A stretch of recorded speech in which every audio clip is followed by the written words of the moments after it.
Hello दोस्तों, नमस्कार। स्वागत है आप सबका आपके अपने यूट्यूब चैनल मैथ्स प्ले पर। दोस्तों, आज इस वीडियो में हम लोग त्रिभुज के बारे में जानेंगे। तो आइए दोस्तों देखते हैं। सबसे पहले त्रिभुज क्या है या त्रिभुज किसे कहते हैं जानते हैं। तीन भुजाओं से घिरी आकृति को त्रिभुज कहते हैं। त्रिभुज में तीन शीर्ष, तीन भुजाएँ तथा तीन कोण होते हैं। चलिए दोस्तों, सबसे पहले हम भुजा किसको बोलते हैं, कोण किसको बोलते हैं और शीर्ष किसको बोलते हैं, ये पहले हम जानते हैं। तो सबसे पहले क्या करेंगे दोस्तों, हम एक त्रिभुज बना लिए हैं। उसके बाद इसमें दोस्तों हम इसको कोण बोलते हैं, इसको भी कोण बोलते हैं और इसको भी कोण बोलते हैं। और ये वाला बिंदु को दोस्तों हम लोग कोना बोलते हैं। कोना यानी शीर्ष बोलते हैं, इसको शीर्ष बोलते हैं और इसको शीर्ष बोलते हैं और इसको दोस्तों हम लोग भुजा बोलते हैं। तो चलिए दोस्तों, तो इस त्रिभुज में अगर बात करें शीर्ष का, तो शीर्ष इसमें कौन कौन हो जाएगा दोस्तों, हमारा ए हो जाएगा, बी हो जाएगा, सी हो जाएगा। तो वहीं हम लिखते हैं यहाँ पे ए, बी व सी शीर्ष में हो गया दोस्तों। उसके बाद है भुजाएँ, यानी इस त्रिभुज में भुजा कौन कौन हो जाएगा दोस्तों। भुजा हमारा एक तो ई हो जाएगा ए बी, एक हो जाएगा बी सी और एक हो जाएगा ए सी। तो वहीं हम लिखे हैं दोस्तों ए बी, बी सी व ए सी। कोण का बात करें दोस्तों, तो कौन कौन हो जाएगा, कौन ए हो जाएगा, कौन बी हो जाएगा, कौन सी हो जाएगा। तो हम लिख दिए दोस्तों कौन ए, कौन बी एवं कौन सी। चलिए दोस्तों, अब त्रिभुज के प्रकार के बारे में जानते हैं।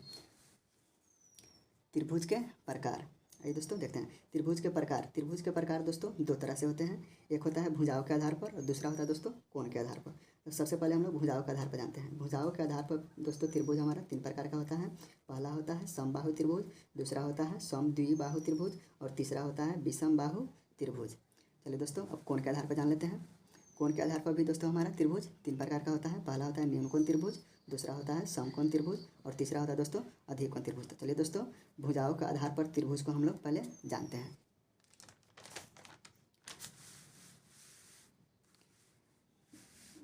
चलिए दोस्तों, भुजाओं के आधार पर त्रिभुज। चलिए दोस्तों, भुजाओं के आधार पर त्रिभुज कितने प्रकार का होता है, तीन प्रकार का। तो सबसे पहला त्रिभुज हमारा होता है समबाहु त्रिभुज। तो सबसे पहले हम समबाहु त्रिभुज के बारे में जानते हैं। समबाहु त्रिभुज, जिस त्रिभुज की तीनों भुजाएं समान हो उसे समबाहु त्रिभुज कहते हैं। तो ये दोस्तों इसे चित्र से समझते हैं। ये हमारा क्या है दोस्तों, एक त्रिभुज है। इसमें क्या है दोस्तों, ई वाला भुजा हमारा 5 सेंटीमीटर है, ई वाला भी भुजा हमारा 5 सेंटीमीटर है और ई वाला भुजा भी हमारा 5 सेंटीमीटर है। तो सभी भुजा क्या है दोस्तों हमारा बराबर है। बराबर दिखाने के लिए दोस्तों हम इसे हम करते हैं। तो इसका मतलब होता है दोस्तों, ये वाला भुजा इसके बराबर है, ये वाला भुजा इसके बराबर है, यानी तीनों भुजा क्या है दोस्तों आपस में बराबर है। तो ये हमारा कौन त्रिभुज हो जाएगा दोस्तों, समबाहु त्रिभुज हो जाएगा। चलिए दोस्तों, एक नोट है इसमें, उसको देखते हैं। नोट है दोस्तों, समबाहु त्रिभुज के सभी कोण 60 डिग्री का होता है। यानी समबाहु त्रिभुज के सभी कोण दोस्तों कितना होता है, 60 डिग्री का। यानी ई कोण भी 60 डिग्री का, ई कोण भी 60 डिग्री का और ई कोण भी दोस्तों 60 डिग्री का। चलिए दोस्तों, उसके बाद दूसरा हम लोग देखते हैं समद्विबाहु त्रिभुज। चलिए दोस्तों, दूसरा हमारा समद्विबाहु त्रिभुज किसे कहते हैं या क्या है, आइए देखते हैं। जिस त्रिभुज की कोई दो भुजाएं समान हो उसे समद्विबाहु त्रिभुज कहते हैं। ये दोस्तों इसे चित्र से समझते हैं। सबसे पहले क्या करेंगे दोस्तों, हम एक चित्र बना लिए। ये वाला भुजा हम ले लिए कितना दोस्तों, 5 सेंटीमीटर। ये वाला भुजा भी हम ले लिए 5 सेंटीमीटर और ये वाला भुजा ले लिए दोस्तों कितना, 8 सेंटीमीटर। तो इसमें क्या है दोस्तों कि ई वाला भुजा और ई वाला भुजा क्या है दोस्तों 5-5 सेंटीमीटर का है। यानी ई वाला भुजा और ई वाला भुजा बराबर है। ई वाला भुजा क्या है दोस्तों अलग है। तो इसमें क्या है दोस्तों, दो भुजा बराबर है। तो कौन त्रिभुज हो जाएगा दोस्तों, समद्विबाहु त्रिभुज हो जाएगा। चलिए दोस्तों, अगला देखते हैं इसका विषमबाहु त्रिभुज।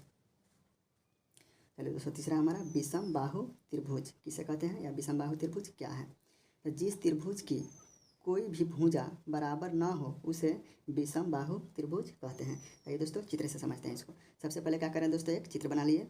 ई वाला भुजा हमारा कितना है दोस्तों 5 सेंटीमीटर, ई वाला भुजा कितना है दोस्तों 6 सेंटीमीटर और ई वाला भुजा दोस्तों कितना है हमारा 8 सेंटीमीटर। यानी तीनों भुजा हमारा इसमें क्या है दोस्तों अलग अलग है। 5, ये 6, ये क्या है दोस्तों 8 है। तो इस सभी भुजा क्या है दोस्तों अलग अलग है, कोई भी भुजा बराबर नहीं है। इसलिए ये हमारा क्या हो जाएगा दोस्तों, विषमबाहु त्रिभुज हो जाएगा। चलिए दोस्तों, तो हम लोग जाने भुजाओं के आधार पर। अब चलिए कोण के आधार पर भी हम लोग त्रिभुज को जान लेते हैं। चलिए दोस्तों, कोण के आधार पर त्रिभुज। दोस्तों, भुजाओं के आधार पर भी त्रिभुज हमारा 3 प्रकार का होता है और कोण के आधार पर भी हमारा त्रिभुज कितना होता है दोस्तों 3 प्रकार का होता है। तो चलिए दोस्तों, कोण के आधार पर त्रिभुज को हम लोग जानते हैं। पहला होता है दोस्तों न्यूनकोण त्रिभुज, दूसरा होता है समकोण त्रिभुज और तीसरा होता है अधिकोण त्रिभुज। तो पहले हम लोग न्यूनकोण त्रिभुज जानते हैं। सबसे पहले न्यूनकोण त्रिभुज, वैसा त्रिभुज जिसके सभी कोण का मान 90 डिग्री से कम हो उसे न्यूनकोण कहते हैं। आइए दोस्तों चित्र से इसको समझते हैं। सबसे पहले हम एक त्रिभुज बना लिए और इसमें क्या है दोस्तों कि यहाँ पे हमारा 60 डिग्री का कोण बन रहा है, यहाँ पे 45 डिग्री का कोण बन रहा है और यहाँ पे दोस्तों 75 डिग्री का कोण बन रहा है। यानी सभी कोण दोस्तों क्या है हमारा 90 डिग्री से कम है, इसलिए इसे हम कौन त्रिभुज बोलेंगे दोस्तों? न्यून कोण त्रिभुज बोलेंगे। चलिए दोस्तों, तो ये हमारा कौन त्रिभुज हो गया? न्यून कोण त्रिभुज हो गया। चलिए दूसरा देखते हैं इसका, समकोण त्रिभुज। समकोण त्रिभुज, समकोण त्रिभुज क्या है या किसे कहते हैं? ये दोस्तों देखते हैं, वैसा त्रिभुज जिसका एक कोण 90 डिग्री हो उसे समकोण त्रिभुज कहते हैं। चलिए दोस्तों, इसे चित्र से समझते हैं। चित्र में पहले क्या करेंगे दोस्तों, एक चित्र बना लिए। इसमें क्या है दोस्तों, यहाँ पे 90 डिग्री है, यहाँ पे 45 और यहाँ पे 45। इस चित्र में क्या है दोस्तों कि एक कोण हमारा कितना है दोस्तों? 90 डिग्री है, तो इसलिए हमारा एक कौन त्रिभुज हो जाएगा दोस्तों? समकोण त्रिभुज हो जाएगा। चलिए दोस्तों, अगला क्वेश्चन देखते हैं इसका, अधिक कोण त्रिभुज। अधिक कोण त्रिभुज किसे कहते हैं या क्या है?